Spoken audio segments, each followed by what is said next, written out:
Welcome into another edition of The Session with Londa and David.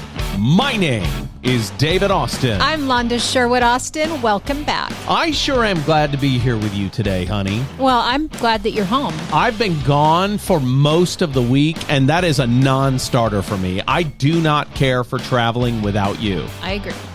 Okay, The Session with Londa and David is a business podcast that's focused on the three things that we're most interested in. What are they, Londa? Well, they are restaurants, retail sales, and of course, our bread and butter real estate. And she says our bread and butter real estate because we own Sherwood Austin Real Estate Solutions. So The Session with Londa and David is proudly sponsored by Sherwood Austin Real Estate Solutions. We help you make all the right moves. You can find us at SherwoodAustin.com. SherwoodAustin.com is kind of the repository for all things that we do. You've got the link to the real estate business. Sure. You've got the link to DavidAustinLoans.com. Right. And you've got the link to the podcast, we're doing right now. That's exactly right. That's exactly right.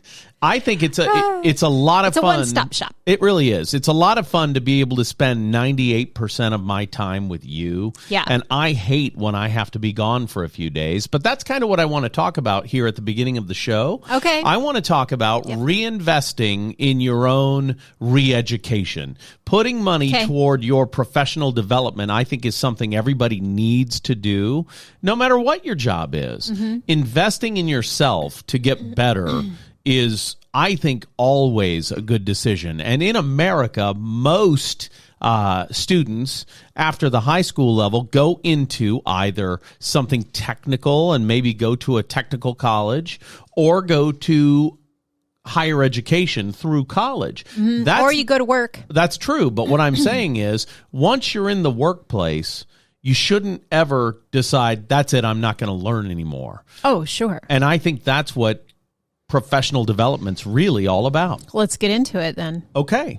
I went to a sales seminar with United Wholesale Mortgage. Success Track. That's correct. And I took 3 of my realtor partners with me to Detroit to do that. Right. And the thing I like... Not me. I didn't get to go this time. No, because you had to man the store, essentially. Yeah. You know and what then I I mean? got food poisoning, but we can talk about that later. Maybe in the restaurant review no one asked to hear. You don't know. Stay tuned. While some of the class day was not exactly what I was hoping for, it definitely is a great refresher to be around people in your industry and network with people in your industry to find out the things they're doing to be successful. Yeah. And I can't see a downside to that. Well, no. And in the last week, I've done some additional training as well. I took a couple of courses through Zillow with our onboarding expert there. And Zillow is not something that I've ever really spent much time on because the very first brokerage I ever worked for kind of taught you that Zillow's the devil. They're gonna ruin the industry and blah, blah, blah. So I never gave it much thought. Right. Didn't really pay attention. Where I am now, they utilize a Zillow partnership. Sure. And I'm discovering that, it's a pretty amazing partnership. And so, I did some continuing education as well in the last week. You're not the only one. Well, I think if you have a mindset that you're just going to grind all day long, just grind, kind of whatever industry you're in could move on without you. Sure. Because if your head is down and you're just focused on what your specific task is, you don't see industry changes. You don't see trends in the industry. You know what I mean? Additionally, you don't keep up on, like, for example, technology. Right. When you get new training, current training on anywhere, you're going to catch a little bit of, I'm using this app, or we use this system, or we use it, whatever. And often it's tied to technology. And so it keeps you kind of fresh that way too, Yeah. so that you're not left behind. It is harder today in our industry for someone who is not technologically savvy to be efficiently successful.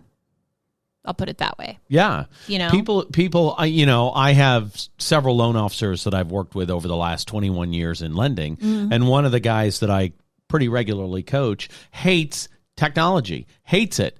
Yeah. He's, pushing 60. He's, so am I. his favorite president's Ronald Reagan, which is perfectly fine. My dad's was too. But he's remembering. Right. Instead of developing. I love that you said that. A forward mindset is absolutely essential. And I don't mean do away with everything from the past, because if you listen to this podcast, I talk a lot about you blend old school with new school. Sure. Blend offline with online. It all works in tandem to take you to a successful place. But there's such value in pulling away from your regular schedule and setting aside time, especially if you go out of town, right, for an event of some kind that's industry related. Okay. Any kind of thing like that really kind of disrupts your normal schedule.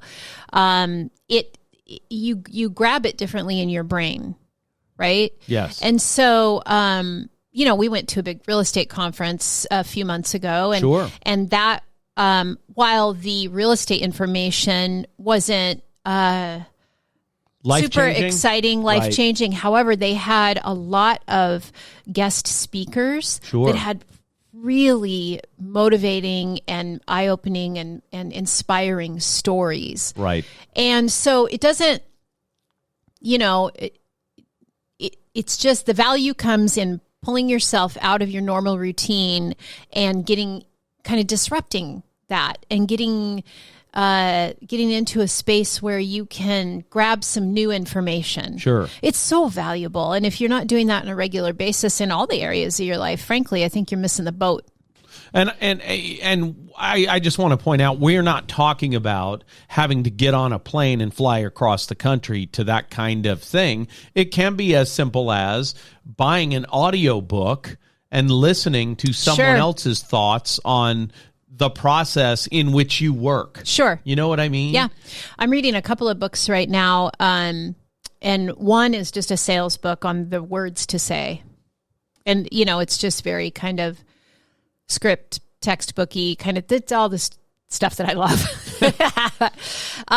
But the other book that I'm working through right now is called The Mountain Is You. Okay. And it's like deep inside shadow work, like intense, introspective, kind of how you break patterns of what does shadow work mean? You've said it to me before, and I think I understand, but will you explain it to me so I know? Yeah, it's just inner work that you do kind of behind the scenes. Think of it that way. Is it called shadow work because you're in the shadows, you're not with other people? I don't know. I don't know why they called it that. You'd have to ask a therapist or maybe someone who's studying psychology or something. And that makes sense. I've learned a lot about being introspective and introspection from being with you over the last 5 years. Yeah. I consider myself to be one of the least introspective humans alive. I would say that's changing dramatically. I care most about what's happening with other people and least about what's happening with me. Is that weird? Avoidance is one of the things this book talks about. Okay. Is that avoidance, really? Yes. Really? Yes. All right. Yeah, it is. Okay. Because I care about other people's development and other people's experience, and I'm just generally pretty happy most of the time. Yeah, I think it's, some of it is the survival skills that you developed as a small kid. Was like your life was pretty chaotic as a kid. You moved a lot. Yeah. You were always in a new place every 6 months. And so you developed this survival skill of, I only see the good in life. Everything that happens is great and happy, and nothing bad ever happens. And that's a survival skill. It's not necessarily true, but it is true to you because you believe it. Like, it's hardwired in your brain in that place of survival to believe that. So to you, it is the truth. Yeah, and it may be why I'm so interested in true crime stuff, Maybe. Because it's so outrageous. Oh my God. Speaking of which, listen, I love TikTok. I do think it's making me both smarter and dumber at the same time somehow, and I don't understand it. But anyway, there's this, for any of you listening, if you know about this, please text me. We got to talk about it. There is this crime unraveling potentially on TikTok. This lady was doing some remodeling at her house or work she was going to plant a tree in her backyard. Okay. She starts digging and finds a rolled up rug and was like, that's weird. Is there a Do you know what I'm body in the talking rug? about? Our creative directors over here. Yes. So she goes to TikTok and is like, I just found this rolled up rug in my yard. Kind of weird. What do you think I should do? And everybody was like, call the police immediately. So she has done these TikToks, keeping everybody up to date, like in real time. Uh-huh. No shit. The cadaver dogs hit on it. So now today, we're filming this on I don't know what day it is, but this day, if you're following the story on TikTok, Did she find Jimmy Hoffa? No, listen.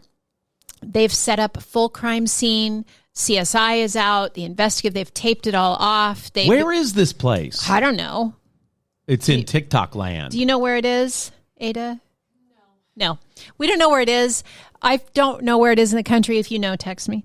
But it's crazy. And you just made me think of it because you said true crime document. You would love this story. It's out of control. And is it just totally dominating your feed right now? So the latest thing that I saw was one of the detectives was like, hey, the dogs are really hanging out by the steps too. Do you think we've got more than one set of remains here? What? That's cool.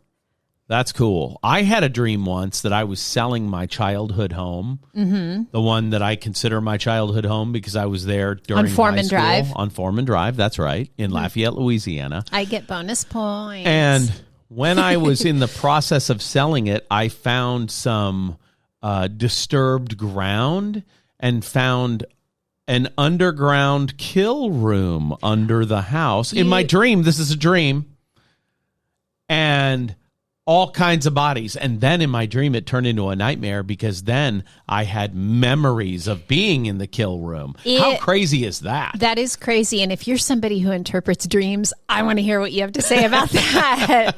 100%. I am glad, though, that my TikTok feed is being filled up with this because it's getting me off of the Golden Bachelorette feed, which, let me just say, I was so looking forward to the Golden Bachelorette, and she is boring. The Golden Bachelor, what was his name? Gary something. So think what you want. There's a lot of. He was on last week's show. At least he was endearing. Right. I mean, everyone fell in love with this guy. He was so endearing. She is boring as hell. There's nothing about her to me that I can see on camera. I'm sure she's a lovely person in her real life. Right. But, I mean, there's just nothing there. I wonder what Faith Martin thinks about her. Because they were on... Oh, they were. They were on the Golden Bachelor together, and Faith lives in our town. She does. Yeah. Yeah. I don't know. But anyway, so yeah, my feed's kind of been taken over with this, crime thing. How crazy would that be? Yeah.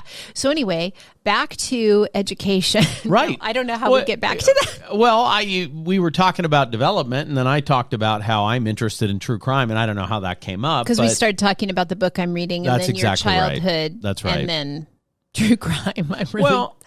I'm super interested in that, right? And I was saying that I'm not super introspective. So true crime to me is kind of fun because it's so outrageous. It can't possibly relate to me. But here's what happens. Like this morning when I got up, you were watching some show. Yes. And I asked you to shut it off because I don't want to start my day like that. Right. Because it was so, to me, there are some things in those true crime stories that are very triggering to me. They put me right to sleep. I mean, I woke up at 4:30. For someone who's had very, very little trauma in your childhood. That's right.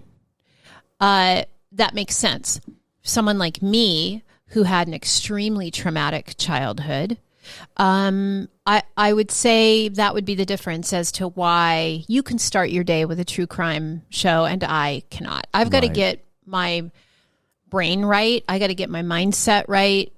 Get your mind right and keep your grind tight. That's right. That's right. I saw Martine Cleaves, by the way, this week when I went to the UWM thing.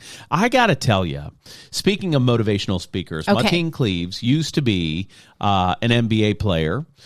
He won, his team when he was at Michigan won the national championship in college. Then he went on to play in the NBA, 14th draft overall the year he was drafted.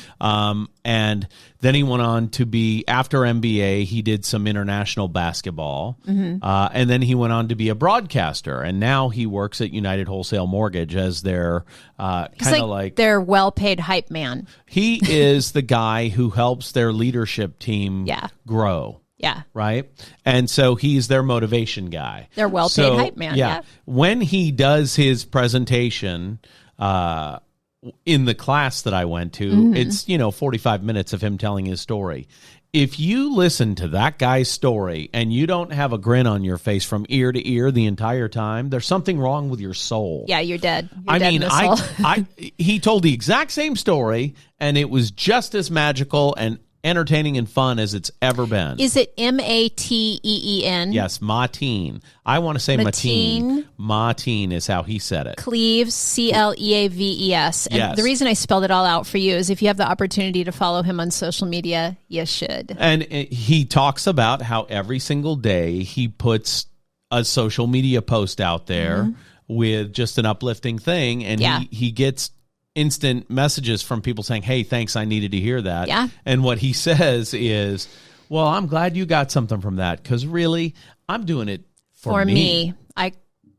I have never posted something motivational that I wasn't talking to myself. Right. So if you see me putting out a lot of motivational stuff, like for a few days in a row, check on me. Check on me, because I am not okay. I'm serious. Yeah, I'll never tell you that I'm not okay. Never, ever, ever. Really? I'll tell you. Right. You tell me all the time. Full disclosure. But I don't put it out there for people. Okay. Like I wait until the disaster has been diverted. It's over and done. That's actually old sales training that I got in 1995 from books and audios that I listened to that were published by Mary Kay Cosmetics. Okay. And they were audios and books of Mary Kay Ash.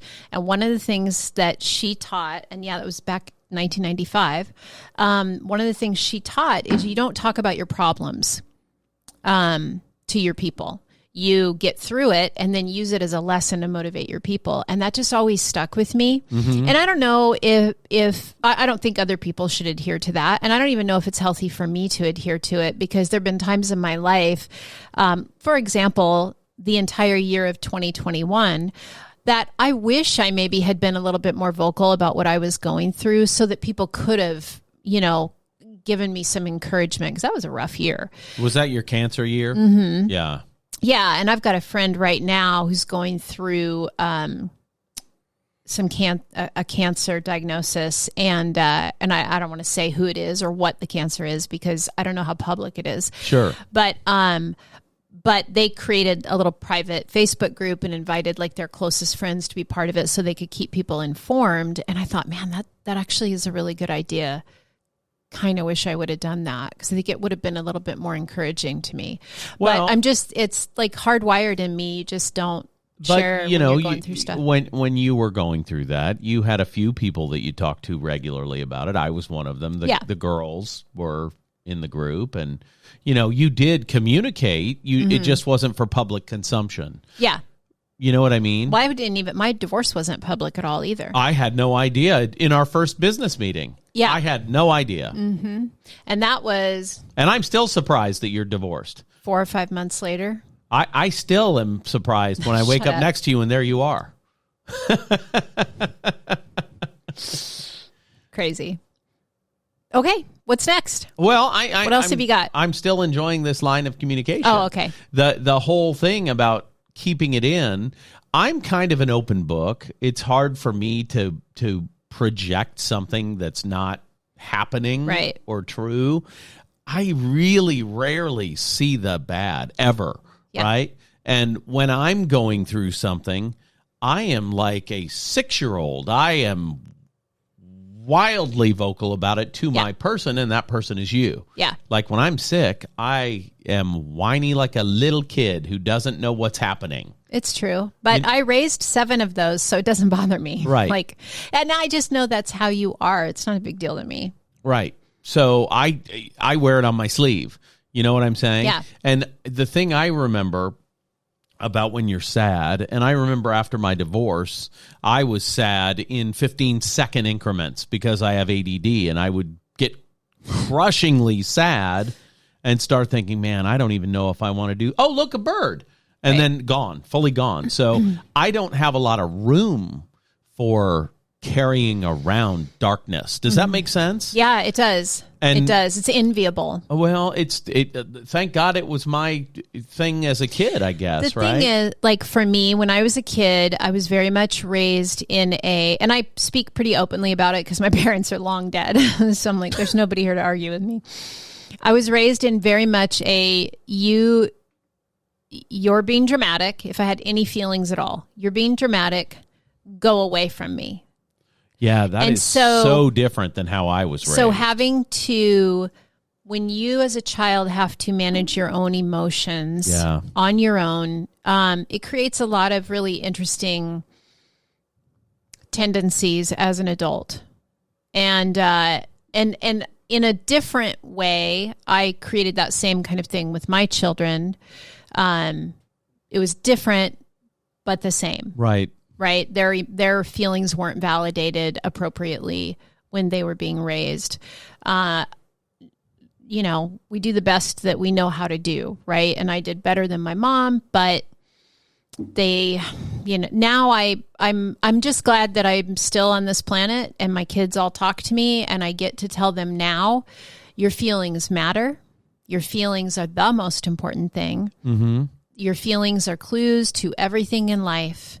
And it was inappropriate of me for not to validate them when you were growing up. I'm very sorry for that. I've been able to have all those conversations with them, and I'm very grateful for that. Well, and you did definitely way better than your parents did. And in your book, Coaching Your Kids for Life, is that the name of the book? What's the name of your book? Coach Your Kids for Life. And man, I haven't thought about that in years. Well, let me tell you something. I wrote it in 2005 or 2008. There's a chapter in that book that talks about being a dream killer and a dream nurturer. Yeah, you're either a dream killer or a dream keeper. Right.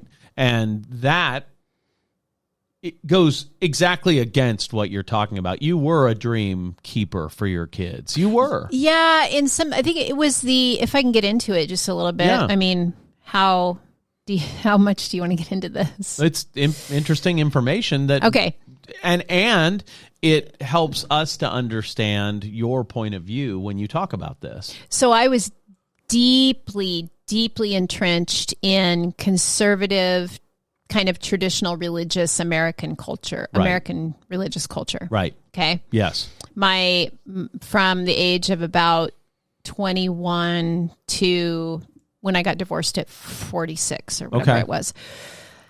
And so in that space, what I was taught and then taught my kids and believed at the time is your feelings do not matter. Okay. All that matters is that we follow this book that we've been given. It's the Bible. And do everything it says to do. And here's what that means, right? So I dug in. I studied it every day. I studied the original Greek and Hebrew. I took classes. I have more education about the Bible than I probably have anything except sales. Sure. And, if there was a class at church, I took it. Right. Until I started teaching them. And then I taught the classes. And then, so I was just very, very deeply entrenched in that. I'm not saying every church is this way. I'm just saying the particular churches that I was involved in and the way that things were taught over those 30 years was very much your feelings do not matter. Right. In fact, to this degree, if I can tell a story, there was one time at a church that the lead pastor's wife was up on the stage. She was walking down the steps from the stage, stumbled and fell and twisted her ankle. And of course, everybody rushed. This was during a service. Everybody rushed to her. And someone said, "Did you twist your ankle?" And she said, "No, it's healed in Jesus' name," right? That was what she said. So, and this is not to have any judgment call about anybody who believes or doesn't believe that way. Yeah. This is simply an experience I had. And to give you context of how I thought at the time. The idea was that we were taught to not look at reality, but faith is speaking what you want it to be rather than maybe what it is. She for sure twisted her ankle. Right. But wasn't willing to admit that she was injured because that would show a lack of faith. Do you see? I hear you. I don't understand that. Well, because physical injuries are real. Yeah. You know what I mean? But when I was a desperate, broken, traumatized human when I found Jesus and found the church. Right. And so they said, this is a man, God, Jesus, whatever, who will never hurt you, never leave you, never betray you. And I was like, well, that'd be a first. So sign me up. Right? Yeah. And it seemed very hopeful to me and very nurturing and very loving. And so it made sense that I went that way. Right. But then a lot of the teaching I got was just like weird and crazy. And, telling your kids your feelings don't matter. Yeah. All that matters is it doesn't matter if you're happy. There was one phrase that I was taught that I then said this to my kids, and I'm like mortified that I did. But your happiness doesn't matter. All that matters is holiness. Can you fucking believe that? Well, let me tell you, there are a lot of good lessons, right, that Christianity and other faiths teach. Sure, allegorical lessons that help people always be kind. That help people become better people, right? Sure. I think people are susceptible to hearing what they need to hear. Yeah. In any religious context. If you are broken, there are words that will build you up. In any religion, all religions, that's kind of how they work, right? Or at a Tony Robbins seminar. Absolutely. It's the same thing. And some would say... Darren Hardy, 10X, same And some would say that's all religion. Absolutely. Many would. It's just like... how some political movements are really closer related to religions than they are politics. Sure. Yeah. You know what I mean? Yeah. So that makes sense to me and isn't at all weird. And you shouldn't beat yourself up because you were following a dogma that later turned out to not be everything you thought it was. Right. It is heartbreaking, though, to be sitting with my now 32-year-old, I don't know. I can't remember how old she is, 31, 32-year-old daughter. And her saying to me, we had a very good, very deep conversation when I visited her recently. And she said, I can remember going to my room and closing the door and saying, my feelings might not matter to you, but they matter to me. Well, and man, that broke me. And this was in the midst of a very loving, open conversation, and I come in humble because nobody knows my mistakes greater than I do. Right. I am harder on myself than anybody. So I come to my kids in a very humble place. Sure. Because the fact that any of them even have a relationship with me, I take as a gift. Right. Because they have every right, given their upbringing, to cut me out of their life, That's how I feel. I know that's how you feel, but the reality is the kids all love you. Well, okay. That aside, though, it was a heartbreaking conversation. And they're all pretty awesome kids. Oh, That's they are. The truth. They're remarkably well-adjusted, participants in society and and good partners to their person and good parents, those who have kids. And I'm very, very proud of all of them. They've overcome a lot. Let me put it that way. But yeah, that was a heartbreaking conversation to have and to look her in the eye and now at this age validate her feelings. Oof. Well, at the same time, I'm grateful to have that time. And you know what? I don't know how we got to this point I don't either. in our conversation, but I can tell you this. This is a business podcast. I can tell you this.